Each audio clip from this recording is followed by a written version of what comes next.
শারদীয়া দুর্গোৎসব 2025-এর প্রস্তুতি তুঙ্গে, জোর কদমে চলছে শেষ মুহূর্তের প্রস্তুতি। আপনাদেরকে দেখাচ্ছি কৃষ্ণনগর ঘূর্ণির প্রখ্যাত মৃৎশিল্পী স্বর্গীয় শঙ্কর পালের শিল্পালয়ের ছবি।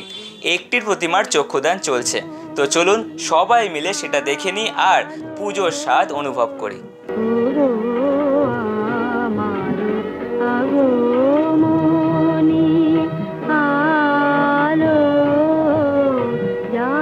প্রদীপ